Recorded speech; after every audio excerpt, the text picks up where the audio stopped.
All right.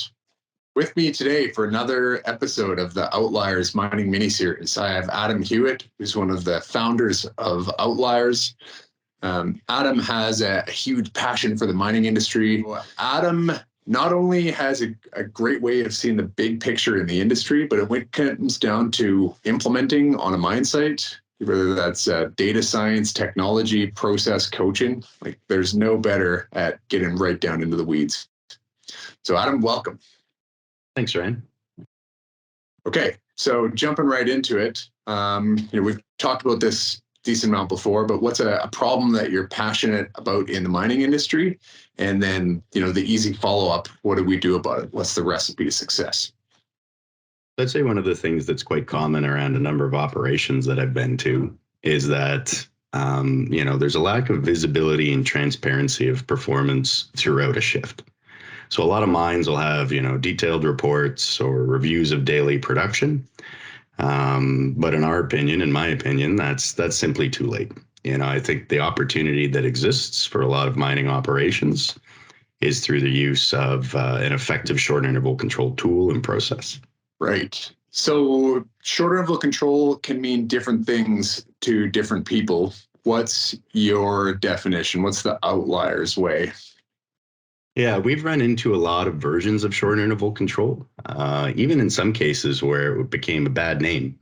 People had a bad experience, didn't see the value, and can sometimes be a challenge to restart the process, but in a completely different way. Some of the common mistakes that we find is that, a version of short interval control will be a supervisor or superintendent coming from the field into the office every hour or 3 hours or midway through the shift to write a number on a board or simply report out tons moved so far throughout the shift. That process doesn't identify where the opportunities are.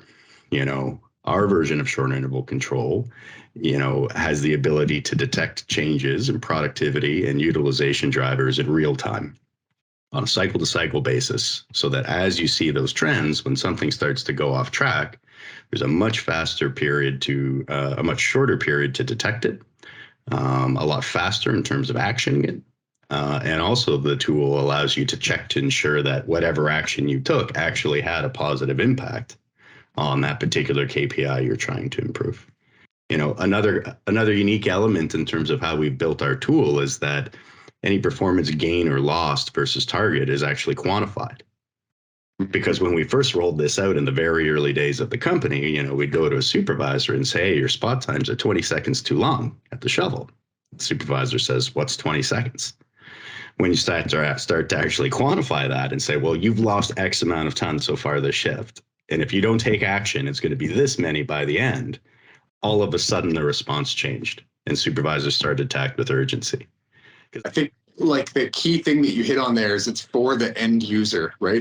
It's about making your job easier as either a dispatcher or a mine supervisor or even an operator. It's something that you can really tangibly see and go, okay, this is something I want to make a difference on.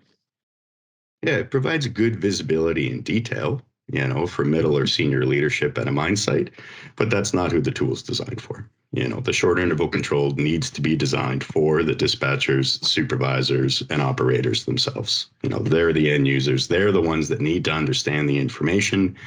But the whole idea is you don't wait until the end of the shift and say, okay, where did we do well? Where did we go wrong? You got to detect these things in real time or on the shortest interval possible. I love it. I think it really hits a theme that you see across mining leadership right now too, is it's not as much about top-down management as you really do want to empower that front line, empower the operators. They're the ones who get to see it all day. Why not use them to their max? I think we'll leave it at that, Adam. If people want to find more out from you, best way to get a hold of you. Yeah, you can contact me through the website or through LinkedIn. I'm pretty easy to find. Yeah, fantastic. Thanks so much. All right. Thanks, Ryan.